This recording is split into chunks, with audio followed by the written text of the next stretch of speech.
Start. देश में पिछले दिनों रेवड़ी संस्कृति जैसे असामान्य विषय पर काफ़ी विवाद चल रहा था।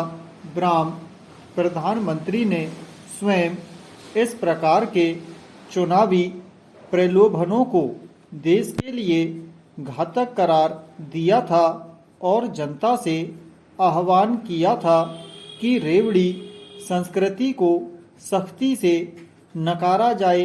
ब्राह्म इसके बरक्स हाल ही में केंद्र सरकार द्वारा देश की गरीब आबादी को मुफ्त राशन की योजना को 3 महीने के लिए फिर बढ़ा दिया गया।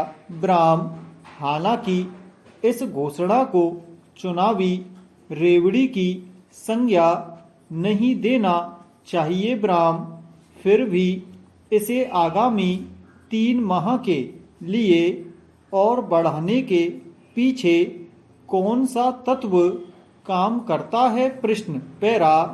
बेहतर है कि देश में चल रही जन कल्याण की योजनाओं को तब तक जारी रखा जाए जब तक उन्हें जारी रखने की जरूरत है। ब्राह्म।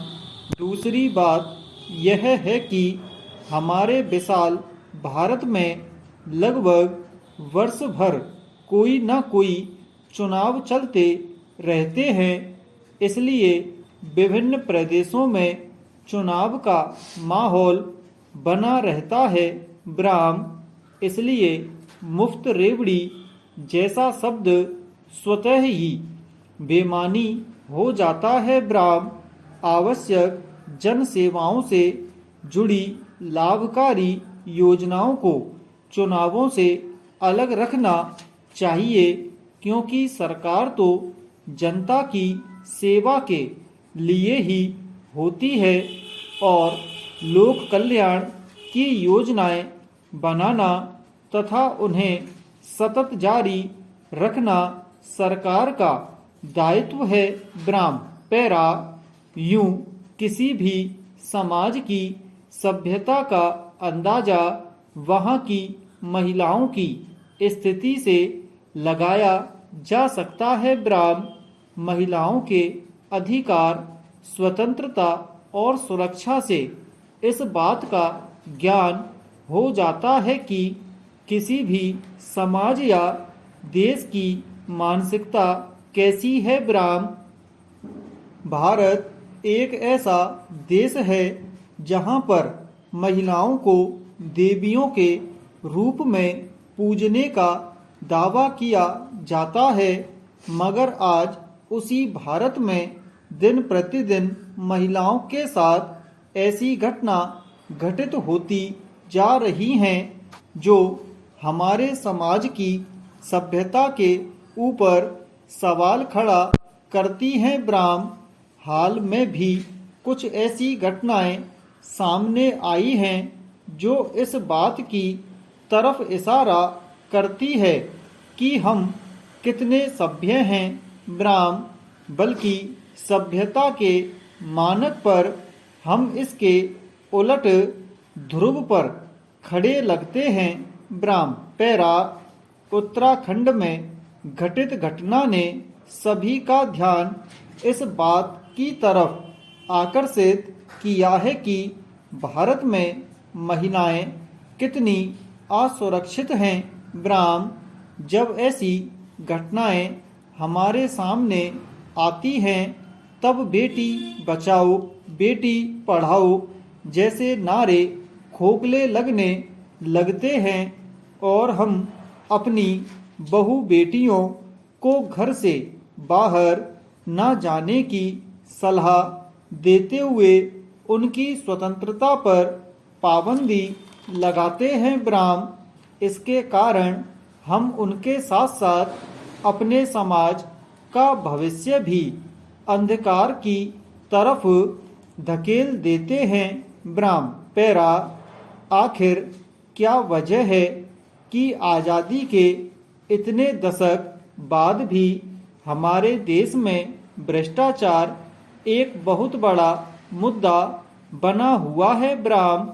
आज भी हमारा देश इस समस्या को खत्म या कम नहीं कर पा रहा ब्राह्म, बल्कि दिनों दिन यह समस्या विकराल रूप लेती जा रही ब्राह्म।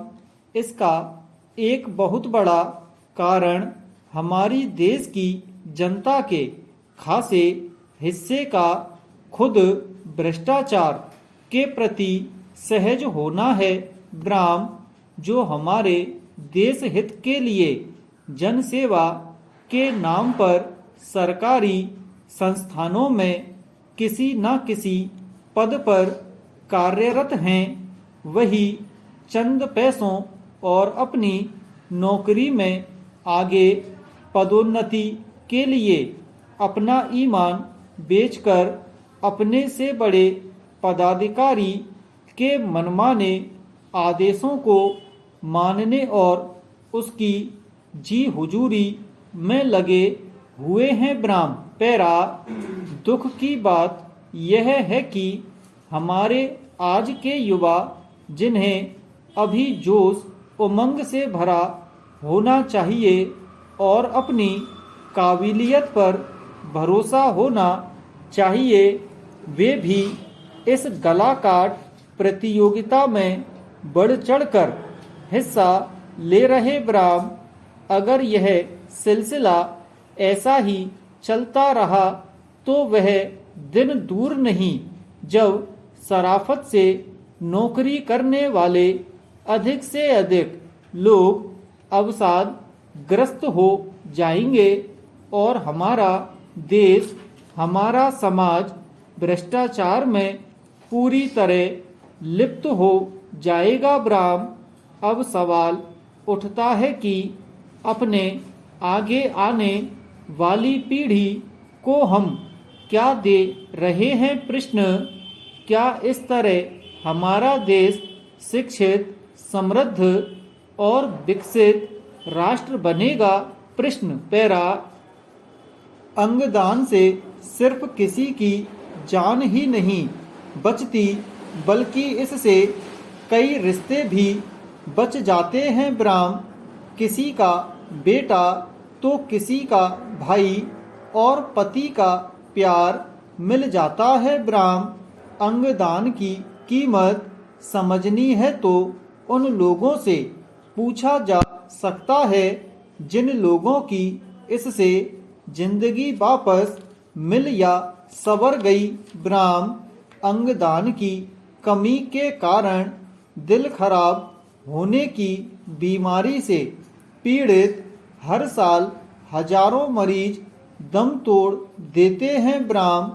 अगर हादसे के शिकार ज्यादातर लोगों का अंगदान की व्यवस्था हो तो बहुत सारे मरीजों की जान के साथ साथ कई रिश्ते भी बचाए जा सकते हैं ब्राह्म। हमारे देश में जरूरत के मुताबिक अंगदान नहीं हो रहा है ब्राह्म। इसकी बड़ी वजह नियमों की बाधा और जागरूकता की कमी है ब्राह्म।